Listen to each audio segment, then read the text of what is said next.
guys! Welcome back to my channel. It's Mirby Marinduque for today's video. Ito yung first time na sahod ko sa aking temporary work experiences. So, wow! Sahod. At ngayon nakapagsahod na ako. First time in my life na may sahod na ako. Ito! Nagpunta pa ako ng city kasi nga wala akong Gcash. Ito yung sahod ko. Yan! Sahod! So, 2K 50. 500 rather. 2K tos 500. So, ang gagamitin ko tong pera na ito, saan mapunta, di ba? So, ito sasabihin ko na sa inyo. Naanak ko isweldo. Naanak ko isweldo.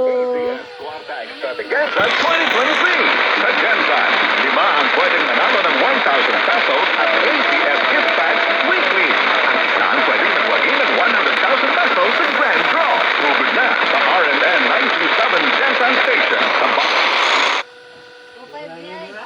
Ha? 2,500 kay pag di ba tayo pa total na to gabi 2040 24 2020 2,500 yang siya 2,500 di ba to ano siya 2,500 di ay paano ang katunga day yung 2,500 yung yatag ano mo siya 2,500 arere oy mo na pamasahin ni mo sa makilala pag makaboto ka. Oo, nya pambayad sa. Oh, dayong tapos kung may sobra inyo na allowance. Di ba pila ra tong dayong di ay 500 man na. Oo. Ay alaw. Ari sa ko ang ID magpa-ID. Kurente mo na dira ka o 500 ba na? Balik pa ka dito. Mo pension oh. Ayun lukutaw baka bag-una.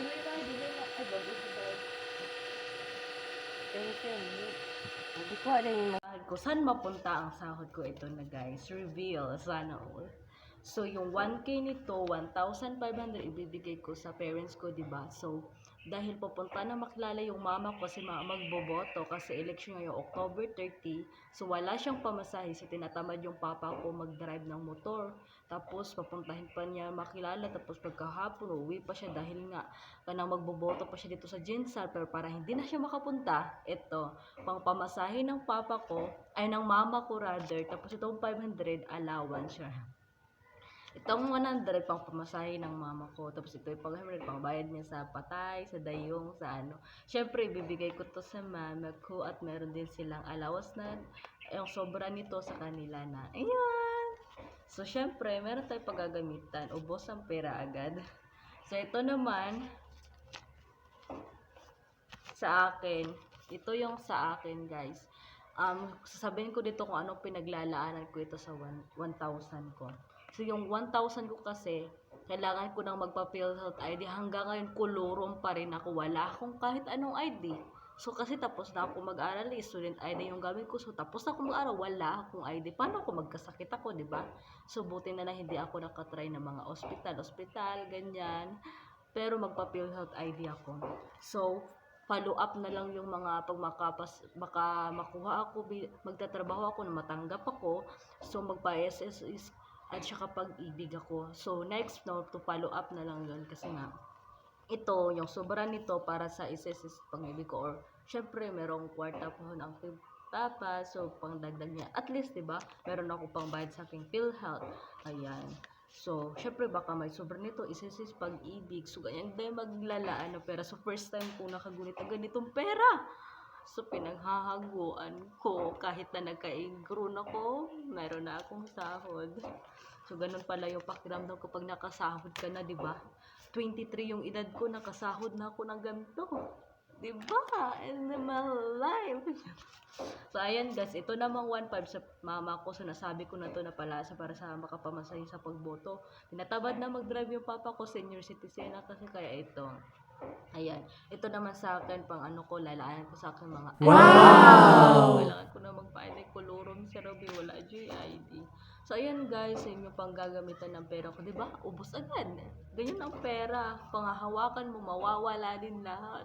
Wow! Siyempre guys, i-share ko lang yung first time ko kasi at 23 age na meron na akong sweldo. Kahit matagal, naghintay pa rin ako.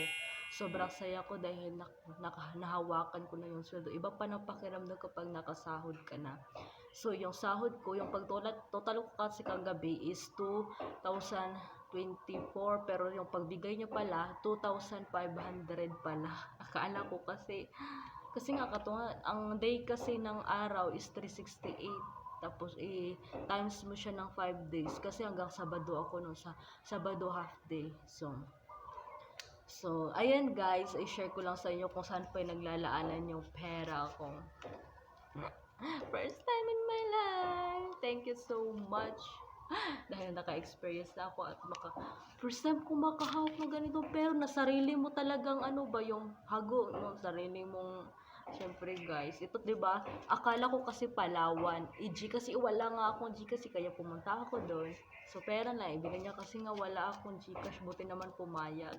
Kasi may pinaglalaanan ko to, ibibigay ko to sa mama ko, sa papa ko, sana ito sa tubig namin.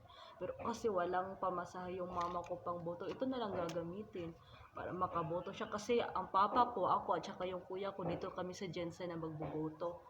Tapos yung mama ko at ate ko naman, yung guest ko sa pagbablog ko, sila ang dalawa.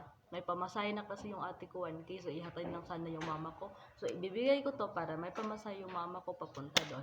Ibig sabihin nun, meron na akong syempre, nakabigay na ako ng pera sa parents ko. Dati estudyante na ako ngayon. Nakakapagbigay na si Ruby, nakakasweldo na, sana all. So thank you so much for watching guys. See you sa aking next vlog. Bye!